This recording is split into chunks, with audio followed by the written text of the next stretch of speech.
بسم اللہ الرحمن الرحیم اللہم صلی علی محمد وعلی آل محمد کما صلیت علی ابراہیم وعلی آل ابراہیم انک حمید مجید اللہم بارک علی محمد وعلی آل محمد کما بارکت علی ابراہیم وعلی آل ابراہیم انک حمید مجید۔ بسم اللہ الرحمن الرحیم۔ خواتین کے لیے رمضان المبارک کا خاص تحفہ۔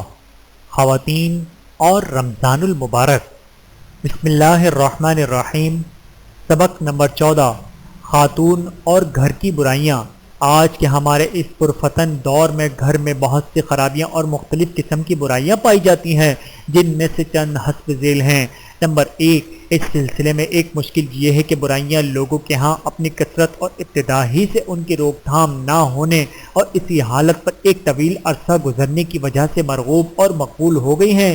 چنانچہ یہ بات مشہور ہے کہ کسی چیز کو بار بار چھونے کی وجہ سے احساس کم ہو جاتا ہے۔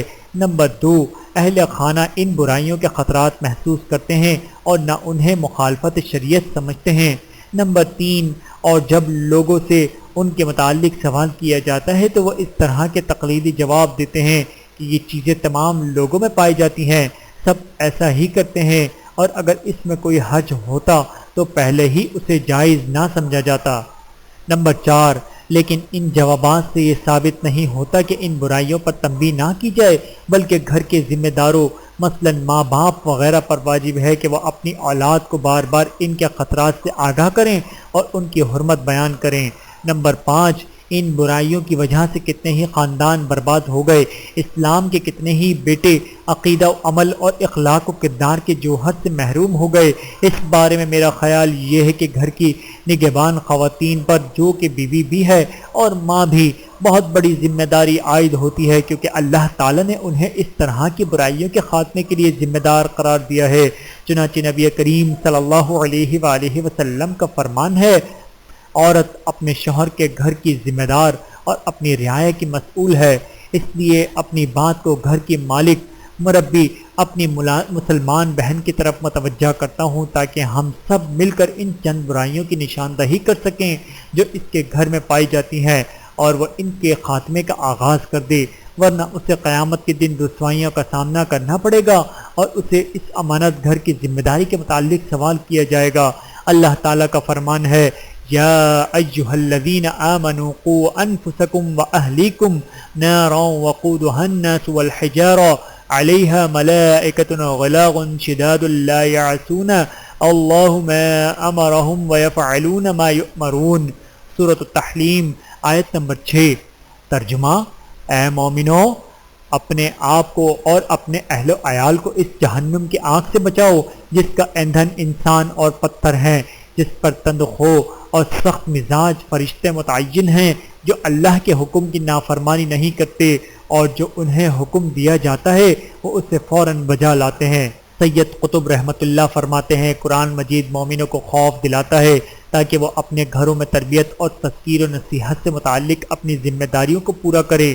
یاد رہے کہ بحیثیت مومن انسان پر اپنے اور اپنے اہل و عیال کے بارے میں بہت سی باری اور اہم ذمہ داری ہے، کیونکہ وہ اور اس کے بچے آنکھ کے اوپر معلق ہیں، لہٰذا اسے چاہیے کہ وہ اپنے آپ کو اور اپنے اہل و عیال کو اس دردناک اور شعلہ بار آنکھ سے بچائے جو ان کا انتظار کر رہی ہے۔ وقودها الناس والحجارہ کا مطلب یہ ہے کہ انسان جہنم کے اندر ذلت و رسوائی میں پتھر کی طرح ہوگا۔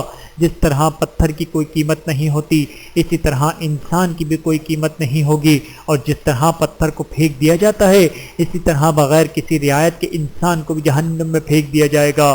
وہ آگ کس قدر قبیح اور خوفناک ہوگی جس کا ایندھن پتھر ہوں گے، اور اس شخص کا عذاب کتنا سخت ہوگا جس سخت عذاب کے ساتھ ساتھ ذلت و رسوائی کا بھی سامنا ہوگا۔ جہنم کی ہر چیز بڑی ہی قبیح اور خوفناک ہوگی۔ اللہ تعالی ہم سب کو عمل کرنے کی توفیق عطا فرمائے، آمین ثم آمین۔ ویڈیو دیکھنے کا بہت شکریہ۔ مزید ویڈیوز دیکھنے کے لیے ہمارے چینل کو سبسکرائب کریں۔ اگر ویڈیو پسند آئے تو لائک کریں۔ اچھی بات کو دوسروں تک پہنچانا صدقہ جاریہ ہے۔ جزاکم اللہ خیرا کثیرا۔ اپنا اور اپنے پیاروں کا بہت زیادہ خیال رکھیے گا اور مجھے دعاؤں میں یاد رکھیے گا۔ Take care. اللہ حافظ۔